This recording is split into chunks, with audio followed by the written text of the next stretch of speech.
Good afternoon, everyone. Welcome back to East Providence Lanes in East Providence, Rhode Island. We are here for the round of 16 for the NEBA KR Strikeforce Open Singles event.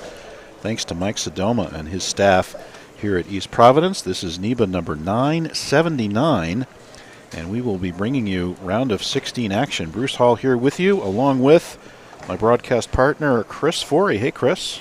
Good evening, everybody. And I had to point out that we were remiss in our bonus coverage talking about the very important Paul Forey Memorial first round eliminator action that we had today. And once again, $10,000 added by Buddy's Pro Shop and Chris Forey in honor of your dad, Paul Forey, which is just fantastic. And you have, as I hear, agreed to do it again next year, Chris. Is that right? We're going to give it another run. Thank you so much. This is fantastic. So that's news of today, so thank you so much for that. So interesting events that happened. The point of the Paul Forey is to do basically a FedEx-style playoff. So it's basically an eliminator-style playoff as we bowl events down the stretch. And today was the first squad at 9 a.m. where the 64 qualifiers were invited to come and bowl, and the top 48 would advance to the next round, and that will be in Keene, the 9 a.m. squad. Manchester. That's what I meant. I knew it was a Jeff Barton house. It's a Yankee Lanes. I was doing so well. It's a Yankee I got everything right until then. That's all right. No problem. It's up. I don't want somebody going to the wrong place. It's Yankee Lanes in Manchester. That will be 9 a.m. By the way, that's coming up October 22nd and 23rd. 23rd will be the 9 a.m. squad. So, interestingly enough, we were taking 48 spots, and nice shot there by Bob DiMuccio making the 3-7. Bob with a hot hand, bowling very well. And 47 people showed up. Yeah, out of the 64. It wasn't the plan. It wasn't the plan. So we looked. I mean, there were some things we knew. Some one of the young guys, one of the younger college kids qualified. We knew that they would. Obviously because of college, and then we were just shocked. Corey Umbrellos down in and then New Corey Orleans, and Sarah moved. Sarah and everybody. So some youth didn't make it, as you said, because of college. We had Tony Bennett in Florida was in Florida on vacation, couldn't make it. So anyway, we were mostly kind of surprised to see 47. So if you threw your first ball and you were here, you're in. So we have our 47 that will be part of the 9 a.m. squad in Manchester. Once again, Chris, thanks so much for doing that in honor of your dad. And it was so great last month to honor my dad. My mom was there at 97, and we had two great champions in Dennis Bissonette and Monroy. So real happy about how the dad honoring is going this year. Yeah, so like I said, I came in this morning, I was driving up, and I'm like, it's been asked probably a lot of me in the last week or two, are we doing it again? So, I know my wife really supports it, and it's more my family, not me as much as we feel it's a good way of honoring him. So, as I said in the letter you probably got in an email, we wouldn't be here if it wasn't for him. So, it's our way of trying to give back a little bit. Absolutely right, and he'd be happy about that. Dad, so good stuff. So anyway, great to hear, and there's your update on the Paul Forey Memorial. And now let's get on to the matter at hand, which is a round of 16 here, and we'll go through the matches for you. Our feature pairs are 5 and 6 and 7 and 8. And on 5 and 6, we have Tyler Perry coming off a win against Matt Fazzone. We have Justin Veal coming off a win against Jamie Silva. So it's Perry against Veal. And here's Perry going for 3 in a row. Oh, that's a 4 count through the middle. And there's the 4 golf shot. That's what would happen when I got some hand in one. The ball went sideways. Now Perry went front 7, front 8 last game. He had a spare next 8 or something like that. Spare next 8, something like that. So he can string him on this. And he's throwing it about as hard as I've ever seen him throw it, frankly. I'll try to get it through the front. And it is a tricky pattern, Chris. We talked about it last time. 41 feet, but it plays more like 39, as you pointed out. And it's 7 to 1, but there's not a lot of hold. And it's not like you've got a lot of push. Exactly. That's why I said the middle plays more like 39 feet than more than like a 41 with heavy volume in the middle. Yeah. So it's Perry against Veal on 5 and 6. On 7 and 8, Bob DiMuccio with the hot hand. He went front 7 last game. Thank you. Dave Paquin's way in there. That tells you that the middle's and nothing against Dave, but it tells you that the middle's curving and the outside isn't. He needs push there. Yeah, absolutely. And at the outside, it really isn't in play. Yep. Absolutely. So those are our two feature pairs. Now, just to the right and left of us, down on 3 and 4 and 5 and 6, last month's champion Dennis Bissonnette is up against Andrew Hall, and Hall goes spare, and so does Bissonnette. So that match is exactly tied. And here's on 9 and 10 Charlie Bonus up, and he will be facing Danny Koo, coming off a win against Dave Samard, and Bonus coming off a win against Tommy Kumlin. And there's Bonus, ring 10, Bonus ring 7. Bonus can throw pretty firm. He sure can. Yeah, you got the fireballers, the firm guys that get it through the front. A lot of times you think recreational, you think hold on the front. That's not what you got. Yeah. And there's a great example of, can he get it to go, go. And that's an example of DiMuccio's look. He's got a really straight up through it. He's not trying to belly it a lot. He's just going up at it. Adam Zimmerman with a strike, so he is up 9 on Wilbur. Yeah, let's get to that match. It's John Wilbur against Adam Zimmerman. Wilbur took out Super Senior Joe Talarczyk, and Adam Zimmerman took out the cranker Cam Beardsley. And that's on 11 and 12. Moving on, 13 and 14, Ian Lang against Peter Fox. Lang took out Dunbar. Fox took out Fitzpatrick. And finally, way up on 15 and 16, Colby Hagamoser had the front 7 against Monroy. And he's going to bowl Nate Clark, and Nate took out left-hander Dennis Bedard last round. DiMuccio just flagged the 7. Oops. And Paquin, by virtue of staying clean, takes a 15-pin lead. And something to keep an eye on 5 and 6. And Andrew Hall just threw his Axiom Pearl right through the pocket for a 7-9. Thank you very little. And something to keep an eye on lane 5. Appears like it might be hooking a little bit more than 6 because last 2 shots from both guys on that lane has checked up quick. DiMuccio looks like he's in a lot of trouble on this pair. This is the most lost I've seen him. He bowled great last night. He shot 11.55, led the squad last night. Then he had front 7 or front 8 the first game after getting seeded. So this is the first trouble we've seen him face. Let's see how he does with it. That's a good shot. Great shot there by Perry. Look at how deep he is. I saw Joe Scianna to the left of the ball return playing the right lane on the fresh. He gets up on like lane 7. And I'm crossing with him. I said, Joe, you're on lane 8. He goes, I know. He's all calm about it, too. When he says, he doesn't explain it. He just goes, I know. No, he just does. I know. And he just throws it over the cap. And you shot 250 the first game. He had a front 7 or 8, so it's crazy. Coming up, Chris, October 22nd and 23rd, we're going to Manchester for the first time. Senior and women's events at Manchester on Saturday. Paquin rolling the 2. Oh, Paquin rolls the 2. Well, DiMuccio got the open, so Paquin now doubling, taking a wider lead in that match. And there's Tyler Perry fell off that shot, but had so much rev and roll and speed, it held pocket and went dead flush. Now Bissonnette on 4 with a chance to double and take a lead, and does, slaps the 7. Good shot there by Bissonnette. He corrected me. I keep calling him Bissonnette. He corrected me in the interview. He says, it's Bissonnette, please. How's that working? It's working about half time. These things, any change, you have to practice them and burn them in. And there goes Dave through the face now, tripping up to 4-7-10. Yeah, with a triple to DiMuccio's open. So we'll give him 35-pin lead for Paquin right in front of us. Look at that shot by Justin Veal. There's a power player right there. We got Wilbur up by 11 on Zimmerman. Now Veal, actually by virtue of Perry's double, 2-pin match here with Veal and Perry. And Bissonnette got a triple now. He's starting to string them over there on 3 and 4. What is that silver ball? I'm going to guess it's kinetic platinum.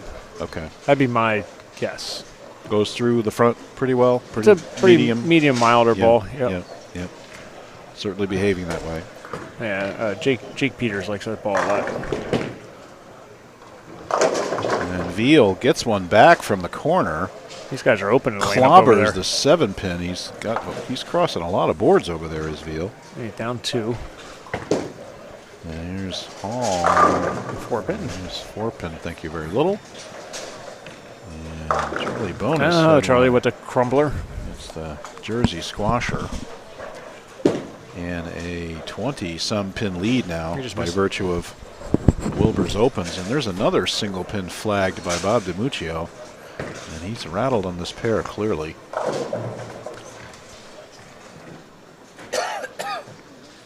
He misses 6-pin to the right there. Yeah. That's a good shot again. Get up the hill. And gets the roller. I don't think the messenger was going to take it. I think the leaner took out that 10-pin right there. 12-pin lead there for Tyler. Well, round of 16, it's early, but do you like anybody you really like specifically out there? I think Tyler Perry's always tough, and it's easy to say the way he's opened up the whole lane, but he bowls well in this center. You know, he's like an Alex. He has the center pretty down, knows what to do. If I was picking anybody outside of that, John Wilbur. You gotta like Wilbur going over the fronts. That's always a good strategy. John, I just think he from qualifying, you realize that he didn't need to use very, very big balls, and it took him a little bit to figure that out. So, let me tell you, Danny Kuh's giving him 3 opens in their match. Yeah.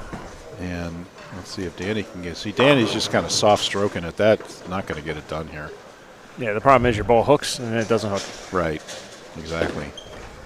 And Paquin could be tough because he's playing the middle and not hooking it, so he should not get too much trouble. So he could be a guy to keep an eye on. Yeah. Well, will he be able to get the corner? He's always usually the lower rev guy in the top 8, right? Yeah. But he makes it work, and he takes a lot of the lane out of play for that reason. Yeah, I mean today he has the ability to let the lane help him. Chris Storm gives away 2 balls every tournament. Storm Roto and a 900 Global, and today the balls were won by Hunter Kempton, who missed the at-large cut by a stick at 1088. Sorry, Hunter. And the raffle was won by Sean Richard. Anybody who signs up online before the tournament and comes to your squad, you're in for the raffle for the free ball. I've never won one of those. I have. They're great. It's wonderful. I think I was one out once. I think I was one out and I got it. It's great the way it works. They give you a certificate now. You mail it into Storm and they send you your ball. You can have any ball you want. Storm, Roto, or 900 Global. Now there's Koo with that soft that's going to go through stroke the face. right You can tell through the halfway beak. down the lane that's going to hook. It's just reading right in the mids, and Danny's. I suggest he get his push away a little higher and start heaving it because. Or take your hand out. Like I said, the problem with taking your hand out, you don't know if it's ever going to hook. That's the Dave Paquin approach. So there you go. Yeah. Also want to thank Joanne Herman. Joanne in the middle of the hurricane down there. She was up in her high rise and rode out the storm very nicely. Hey, Julie Matthew wants to know how information. And Colby, hold on. Dennis Bissonette just went Brooklyn and left a 4-7, and a pin came out and took him out.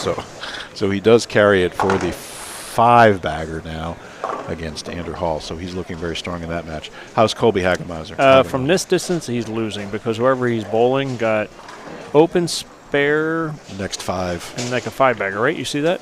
I do see that. Yeah. And I will tell you who that is in a minute. And Colby went. Well, Colby started with the front 4. That's Nate Clark. Colby started with the front 4. Now he just balked. So and then he went spare. I think that's a spare. Do you got the goggles? I do. Yeah, you can look. I'm not good with those things. These are the official TechVision Livestream binoculars. I don't think he opened, though. But you can tell me. I think he went front 4 by looking at Colby, but I'm going to guess he's losing currently. Maybe by very little if he's losing. You see it's on 15 and 16. Yeah, I'm looking. Oh, yeah, his opponent went open, spare next 5. So they got to be about even. Colby went front 4, open, spare, strike spare. So 136 in the 6th versus. He just struck. 150. They're about tied. I'd say about even based on on the double open and the guy stringing them. Colby is neck and neck with his opponent down there. And who's he got? Oh, he's bowling Nate Clark. Nate Clark. Once again, shout out to bowlingserious.com for all the women's prizes. Strike FX Pro Shops, Turbo Grips, Bullwinkles Pro Shops, Savage Arms, KR Strikeforce, our title sponsor here. Thank you so much to everybody at KR. Savage Arms, Grog Monster Sports. Greg Flamand got that site going. Now he's doing some sports handicapping there. Very nice. Cambridge Credit, they add 3,500 to the Cambridge Invitational. Bloomfield Electric, Tony and Sue Renaud for sponsoring the Masters event. Callahan's Bowl-O-Rama. I'm going to leave a little tickler here for I'm going to leave a little tickler here for Callahan's Bowl-O-Rama. Some interesting announcements coming for next year, guys, that we're going to be talking about in a little bit. TechVision live streaming. Yankee Lanes, DJ's Pro Shop up in Auburn. East Coast Sports Investors, Ideal Bowling Concepts, and Keith Lang. Buddy's Pro Shop, once again, Chris, the annual prizes and the Paul Forey $10,000 cup. Thank you so much for that. I Am Bowling, powered by Logo Infusion. Did you see that H5G no longer has the hammer lock on the shirt deal now in the PBA? Did you happen to catch that? Chris Prather called me the other day, and we had a conversation because he's on the players committee. Yep. So this was brought up in Maine, and I kept questioning him and Frankie. When I say Frankie, Francois Lavoie, who is also on the board. Yep. Committee, and I said, when we were all in Maine, we went to dinner. I go, well, why not just open it up to everybody, which would make sense. But they did explain how much money High Five really. Well, they bought a 5-year deal, I think, or something. But between all the free stuff they gave out, these things, it was like a 6-figure deal they were passing over. Yeah. So I understood why, but I'm like, it makes sense because all these players are signing deals outside of the tour. They are, and you see guys wear H5G to participate. And then when they're watching, they're wearing something else. Cool, so everybody's got different. Yeah, everybody's got different. I Am Bowling. So it's going to be $10,000 to be a product registered shirt company. Wow, no kidding. And it was supposed to be 5 originally, and they went to 10. I'm like, 10, that's cheap. They're going to be. I don't know. Let's see if LaRue does it. It'd be interesting. I think a lot. We'll see how many guys jump in. We've seen a whole bunch jump in, and you know, Logo Infusion's going to do it. I Am Bowling. Rumor is, and I have an inside scoop that 2 players that I sponsor are looking to start their own shirt company now. Look at that. And for $10,000, I said I'll help you put the $10,000. There you nice. Anyway, Yankee Lanes can't wait to get up to Manchester next month. Ideal Bowling Concepts, Keith Lang. Ace Mitchell, Better Bowling Concepts, many styles of bowling, Dexter Bowling, Chicago Stamps, and finally GMS Decorative Concrete. And they add 1,000 to the Masters and 1,200 to the Cranston Doubles. Thank you, Clay Schwartz. Thank you so much to all our sponsors. And we have over $60,000 in. We now have an even match, prizes pretty much. right in front of us. 130. Look at this turnaround. DiMuccio is getting crushed. DiMuccio's up by 1. And now DiMuccio is now up by 1 after throwing a triple, after missing 2 single pins. And Danny Koo is only down 20 now. Wow. Actually 10. Or what's that, 11 pins. A lot of events happened while I was reading the live stream. Yeah, some open frames. Stop pop in. So Paquin went back-to-back opens. Great shot there by Charlie Bonus. If we look over at Zimmerman, he's re-racking, and we had an open frame, 6-1, so Wilbur left the bucket, got 1. No, Wilbur was getting killed in that match, I thought. Yeah, so Wilbur was actually winning the match. Oh, I'm sorry, I was looking at the bonus match. That's okay. So Wilbur was winning. So now Wilbur left the bucket, he opened, so he's in the one. He got 130. So now Zimmerman took the lead by 5 pins. So interesting stuff. Now Veal can strike out for 224, which will now, if he needs the next one, to force Tyler to get a mark. That's right. Well, good count on the first one.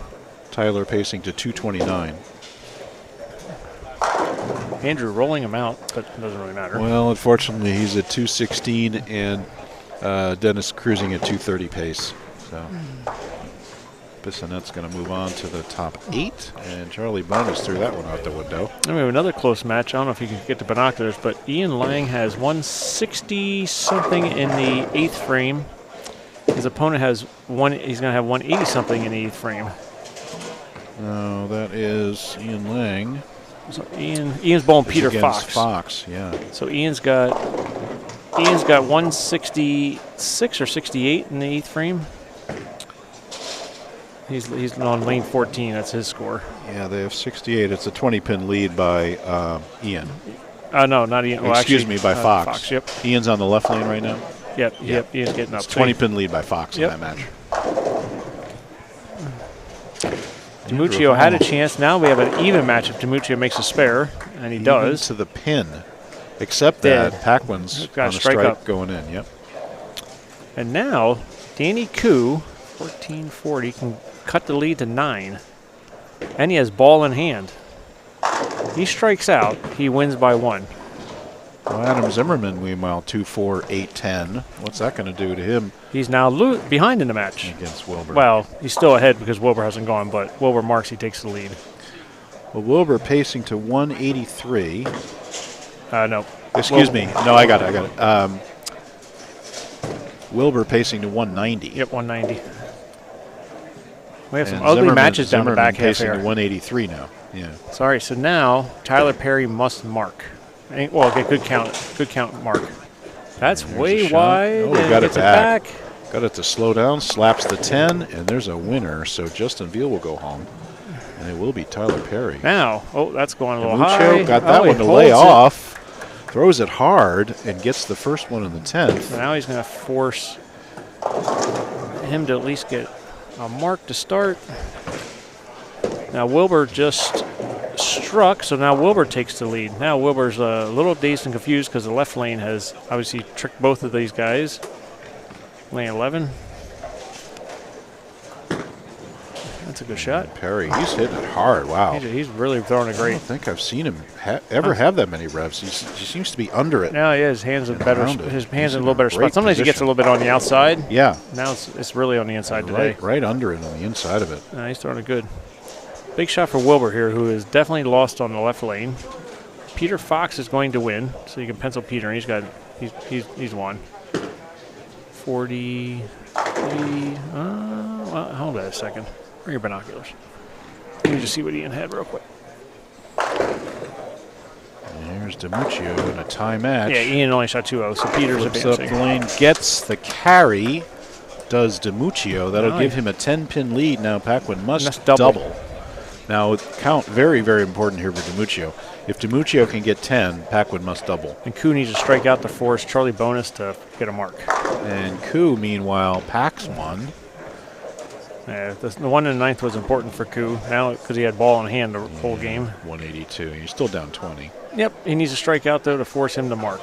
Big shot here by DiMuccio That's right high. in front of us. And that's going to be 7, which means Paquin will only need the first one.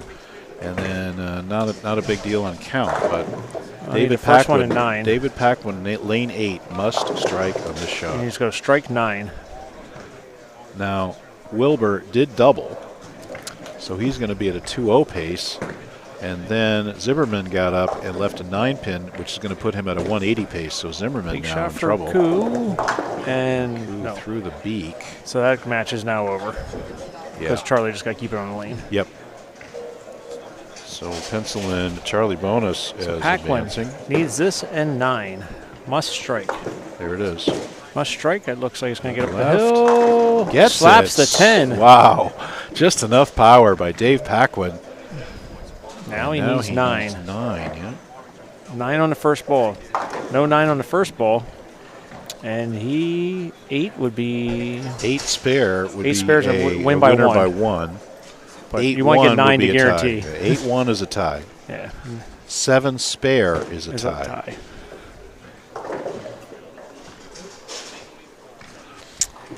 Zimmerman goes out for 93, which forces 60, 59, 70. So Adam needs to strike out to force Wilbur to mark. Yeah, Zimmerman And must that match strike is on now this over. ball. Yeah. Charlie's 1, and we got to get 9. That's a little further right. Is that going to get up the hill? That is There's 9. your 9. That's a winner. That's a winner. David Paquin. That The was little- way the wide. little engine that could. Now Hagemoser and Clark. Here's Fox coming down. Looked like he won. Now Peter won. He shot 2. He bowled against Ian. Shot Ian. 240. Ian only shot 2-0. It'll be Lang against Bonus on 7 and 8. We'll get to see that match. Since Hagemoser's on his phone, I guess he won. And then I can tell you that, well, we're going to see who's carrying the Sheehan from the Bissett and Copping match. So Adam Zimmerman missed in the 10th, which means he's going to be in the 180s. So now Wilbur just needs to 80s. get good count. So Wilbur's already 160 in the 8th with a strike up. So just good count by Wilbur, and he moves on. And trying to see who brings the sheet up from the Copping Bissett match. They both got their stuff as Bissett. The guys are tricking me here. Can't figure out who's got their shoes on. I know, they're fooling around. They see that, right? Can you see the Bissett Copping match by any chance way up there? Problem is I wonder who started. Here's Copping walking down this way. He's carrying balls, so that means he probably is still alive because he doesn't have the sheet in hand. Yep. So we'll be Copping against Bissonnet on 5 and 6. It'll be bonus against Ian Lang on 7 and 8. Paquin So against the winner Wilbur of. needs at least like 6. And That's enough. Wilbur strikes. That's a winner.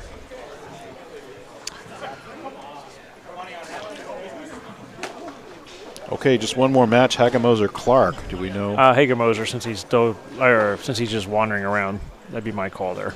So it looks like Hagemoser against Paquin on 11 and 12. Now we will retire 9 and 10 until the final. We have bonus against Ian Lang, Perry against Wilbur, and Copping against Dennis Bissonnet. We're going to sign off, guys. We'll be right back for the round of 8. See ya.